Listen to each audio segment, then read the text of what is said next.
আমাদের দলের পক্ষ থেকে যে প্রস্তাবনা, আমি সেই প্রস্তাবনাগুলো আপনাদের সামনে আমি একটু পাঠ করে শোনাতে চাই।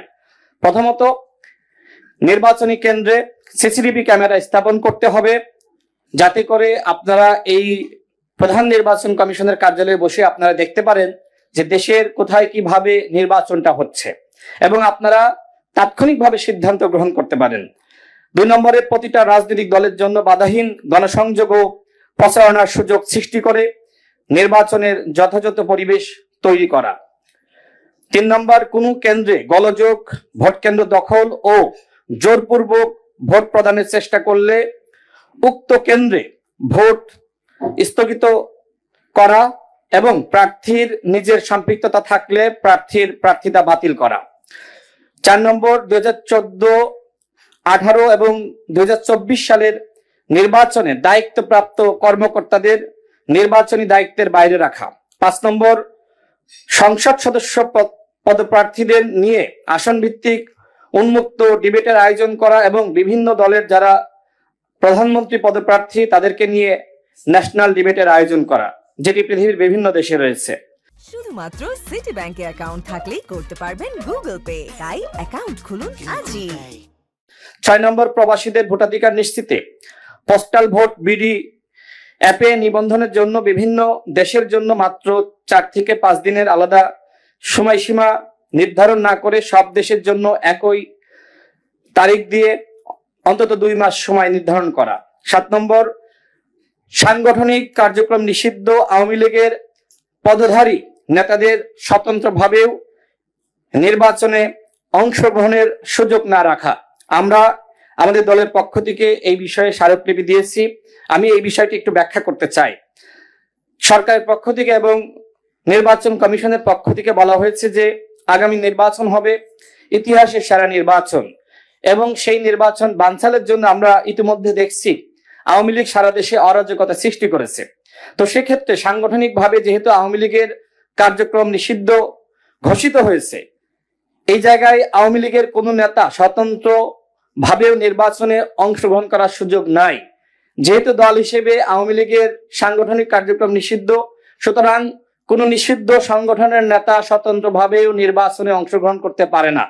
আমরা এই বিষয়টি আপনাদেরকে জানিয়েছি। আমরা মাননীয় অন্যান্য নির্বাচন কমিশনার এবং আমরা সিনিয়র সচিব মহোদয়ের কাছে আমরা জমা দিয়েছি। আশা করি আপনারা বিষয়টি ভাববেন। নিষিদ্ধ সংগঠনের কোনো নেতা স্বতন্ত্রভাবেও নির্বাচনে অংশগ্রহণ করতে পারে না। যদি তিনি নির্বাচনে অংশগ্রহণ করার সুযোগ পান, সেক্ষেত্রে এই যে পতিত স্বৈরাচারের যে সকল দোসররা, ছাত্রলীগ, যুবলীগ যারা পলাতক রয়েছে, তারা কিন্তু ওই আওয়ামী লীগের নেতার পিছনে তারা নির্বাচনী গণসংযোগ বা প্রচারণার জন্য যাবে।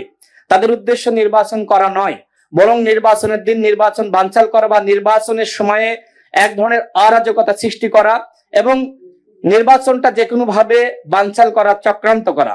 তো সেক্ষেত্রে যারা আওয়ামী লীগের পদধারী নেতা ছিল তারা কোনোভাবে যাতে নির্বাচনে অংশগ্রহণ করতে না পারে সে বিষয়ে নির্বাচন কমিশনের পক্ষ থেকে স্পষ্ট বক্তব্য প্রদানের আমরা আহ্বান জানাচ্ছি। নিষিদ্ধ সংগঠনের কোনো নেতা নির্বাচনে অংশগ্রহণ করার সুযোগ পেতে পারে না। আমরা মনে করি যে এটি গণ অভ্যুত্থানের চেতনার বিপরীত হবে যদি তাদেরকে নির্বাচনের সুযোগ দেন, আর সেক্ষেত্রে এই নিষিদ্ধ করেও আসলে কোনো লাভ হবে না।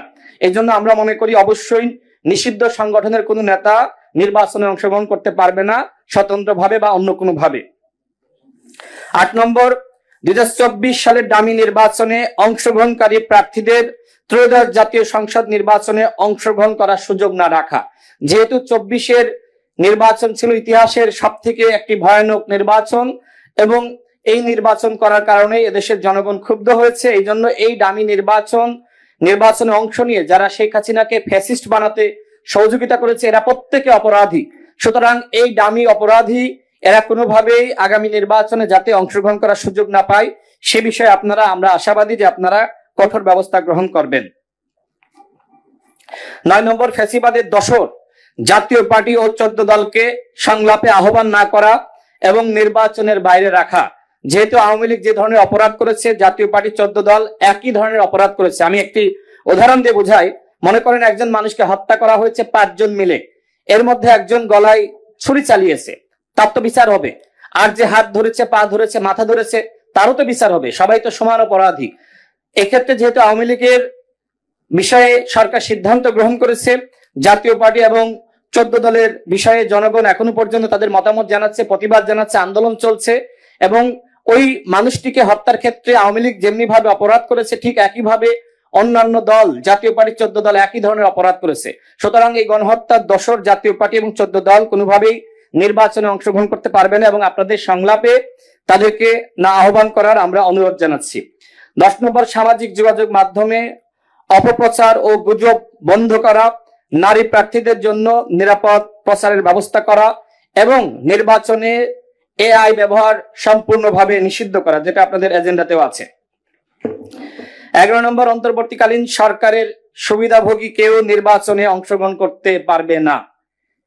যারা অন্তর্বর্তীকালীন সরকারের সুবিধা ভোগ করেছে তারা একদিকে এই সরকারের সুবিধা ভোগ করলো, আবার তারা নির্বাচনে অংশ নিবে, এটা গণ অভ্যুত্থানের চেতনার বিপরীত।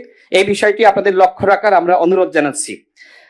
12 নম্বর, নির্বাচনের আগে অস্ত্র উদ্ধার, অস্ত্র জমা নেওয়া ও অপরাধীদের গ্রেপ্তারে বিশেষ অভিযান পরিচালনা করতে হবে। এর মূল কারণটা হলো আমরা দেখছি যে নির্বাচন যত ঘনিয়ে আসছে আওয়ামী লীগের অরাজকতা তত বাড়ছে।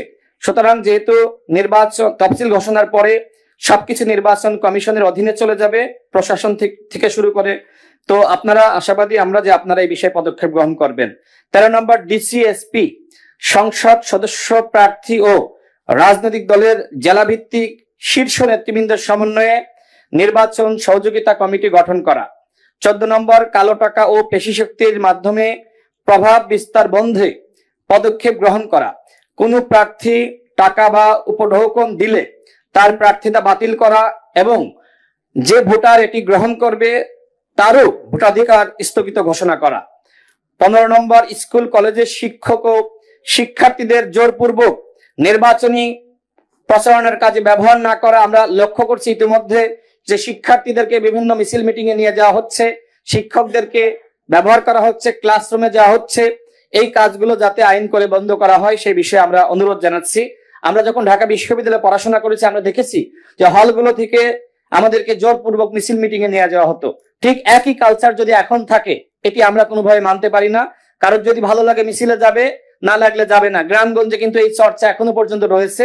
বিভিন্ন ধরনের হুমকি ধামকি দেওয়া হচ্ছে যে তোমরা যারা মিছিলে যাবা তোমরা আমাদের পক্ষের লোক, আর যারা যাবা না তারা হচ্ছে ফ্যাসিবাদের দোসর।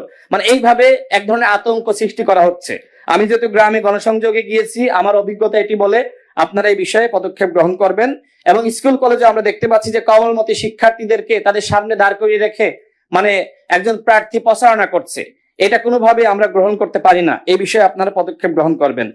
16 নম্বর, অত্যন্ত গুরুত্বপূর্ণ, আমরা যেটি লক্ষ্য করছি যে আমাদের বিভিন্ন প্রার্থীরা যারা আসলে আমাদের ধর্ম, আমরা যে ধর্মই হয় না কেন সেই ধর্মকে সামনে হাজির করে তারা ভোট চাচ্ছে। তা আমার কাছে মনে হয় যে ধর্মীয় সম্প্রীতি বজায় রাখতে নির্বাচনী প্রচারণায় ধর্মকে ব্যবহার না করা এবং ওয়াজ মাহফিলকে ভোটের প্রচারণা হিসেবে ব্যবহার না করার বিধান করা। আমি গ্রামগঞ্জে দেখেছি যে প্রার্থীর পক্ষ থেকে টাকা দেওয়া হচ্ছে 1 লাখ 2 লাখ 5 লাখ যে আপনি একটা ওয়াজ মাহফিলের আয়োজন করেন এবং সেই প্রার্থীকে ওই ওয়াজ মাহফিলের প্রধান অতিথি বানানো হচ্ছে। আপনারা নির্বাচন কমিশনের পক্ষ থেকে গ্রামগঞ্জে আপনাদের প্রতিনিধি আমরা দেখি নাই, যে কারণে আমরা যেহেতু গ্রামগঞ্জে গিয়েছি আমরা দেখছি যে এই ধরনের অপসংস্কৃতি এগুলো এখনো পর্যন্ত চলমান রয়েছে। গণ অভ্যুত্থানের পরে যদি এগুলো বন্ধ না হয় তাহলে এই গণ অভ্যুত্থান সম্পূর্ণভাবে ব্যর্থ হবে এবং আপনারা যে ইতিহাসের সেরা নির্বাচন জাতিকে উপহার দিতে চান সেটিও আপনারা পারবেন না। সুষ্ঠু নির্বাচনের জন্য রাজনৈতিক সংস্কৃতির পরিবর্তন খুবই গুরুত্বপূর্ণ। 17 নম্বর, প্রতিটি ভোট কেন্দ্রে অবশ্যই সেনাবাহিনীর কয়েকজন সদস্য সেখানে থাকতে হবে এবং তাদেরকে ম্যাজিস্ট্রেসি ক্ষমতা দিতে হবে। আমরা দেখেছি যে এখনো পর্যন্ত পুলিশ বা অন্যান্য বাহিনীকে সাধারণ জনগণও ভয় পাচ্ছে না, সেক্ষেত্রে সেনাবাহিনীকে অনেকটা ভয় পায়। এজন্য আমাদের পক্ষ থেকে দাবি হলো প্রত্যেকটা সেন্টারে অন্তত 3 জন করে হলেও সেনাবাহিনীর সদস্যকে মোতায়েন করা এবং তাদেরকে ম্যাজিস্ট্রেসি ক্ষমতা প্রদান করা। 18 নম্বর, ইওনো ওসিদেরকে বদলির ক্ষেত্রে তাদের বর্তমান কর্মস্থলে জেলার বদলি না করে অন্য জেলায় বদলি করা। আমরা দেখেছি সরকারের পক্ষ থেকে নির্বাচনকে কেন্দ্র করে বিভিন্ন জায়গায় ডিসি এসপি বা রদবদল হচ্ছে। এখন এগুলো আসলে কিভাবে হচ্ছে, স্বচ্ছতা কি জবাবদিহিতা কি আমরা আসলে কেউ জানি না। সরকার একবার বদল করছে, আপনারা দায়িত্ব পাওয়ার পরে আপনারাও আরেকবার বদল করবেন কিনা আমরা সেটি জানতে চাই। কারণ এখন সরকার যে প্রক্রিয়া বদল করছে, এই প্রক্রিয়ার মধ্যে অনেক অস্বচ্ছতা রয়েছে, অসততা রয়েছে।